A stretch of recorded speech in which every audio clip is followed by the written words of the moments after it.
Pozdravljeni! Danes bom spregovoril o gorivu v Formuli 1.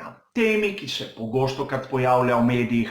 Tam vidimo, da nove formule naj bi določeni ekipi prinesle celo dvomestno število konjskih moči, več na razpolago in videli bomo malce skozi zgodovino, kakšne so omejitve, kaj je bilo včasih, kaj je danes in pogledali si bomo na koncu, koliko res drži ta narastek moči, koliko je res verjetno, da se dobi z novo formulacijo goriva in kaj nam pravijo mediji. Zakaj govorim o gorivu in ne takoj poenostavljeno o benzinu, je lahko razložiti. Namreč, če pogledamo, kaj so imeli bolidi na primer leta 1950 v svojih rezervoarjih, vidimo, da je imela Alfa Romeo 158 to formulacijo.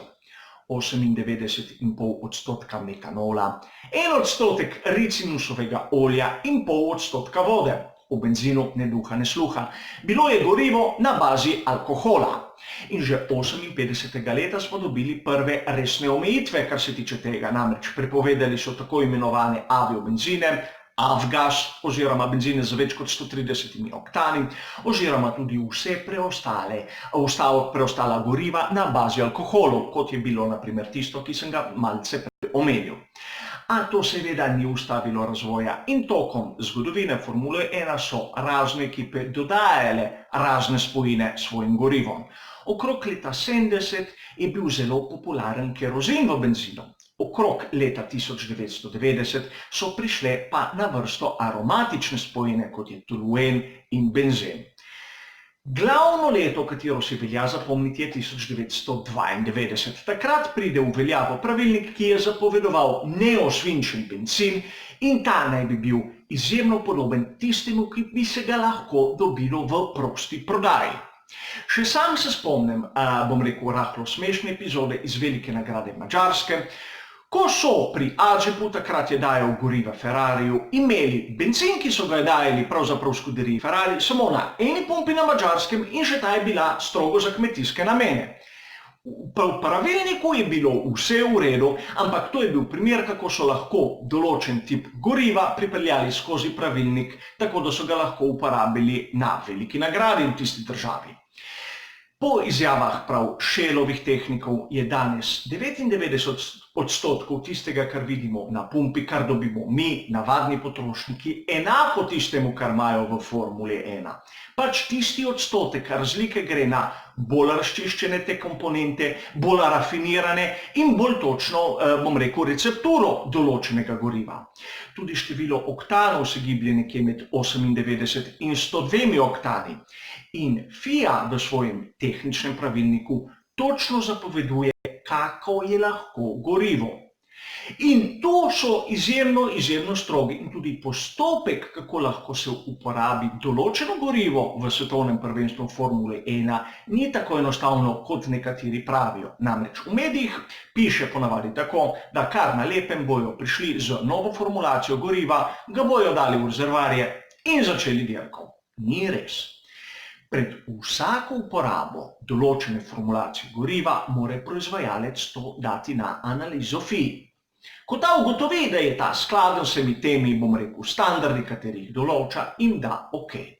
V redu, na to lahko to gorivo pripeljejo na dirko, to formulacijo, a vseeno pred vsako dirko tehnik FIA pregleda, ali je gorivo, ki ga rabi bolid, enako tistemu, ki so ga pregledali skozi vzorce. To se pravi, tudi če je gorivo drugačno, lahko tudi slabše od tistega, ki je bilo vzorčeno, se ne sme uporabiti.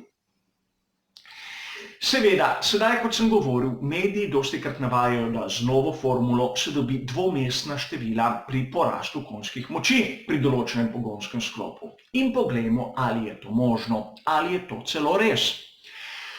Vkolikor pogledamo, da je Shell izjavil, da Ferrari je med sezono 2017 in 2018 z zaslugo samo goriv in maziv pridobil 21% tistega narastka moči v celotnem razvoju pogonskega sklopa, seveda se sliši enkratno. Enkratno, a treba je ugotoviti z resnimi številkami, koliko je bilo to v resnici. Odpišimo maziva. Namreč maziva so izjemno pomembna tudi pri moči pogonskega sklopa, kajti zmanjšajo trenje, s tem, ko zmanjšajo trenje, zmanjšajo izgube in več moči je na razpolago. Logično, a pustimo, dajmo, da je vse prišlo ven iz goriva. Treba je ugotoviti, koliko je bila moč v letu 2017 pogonskega sklopa Ferrari brez električne komponente in 2018 brez električne komponente. In pač te podatke sem dobil in pravijo tako, v sezoni 2017 imel Ferrari pogonski sklop s številko 0,62. Njegov mehanski del je po navedbah raznih virov imel 771 konjskih moči. V naslednji sezoni 0,62 Evo imel pa po raznih virih med 780 in 785 konjskih moči. Seveda spet ta del motorja z notranjim izgorevanjem, brez hibridnega dela, da ne bo kakih pomot. Vidimo, da je bila razlika v tem delu okrog 15 konjskih moči. Hočem zaokrožiti navzgor. In če od tega damo 21%, se gibljemo tam na dobrih 3 konjskih moči.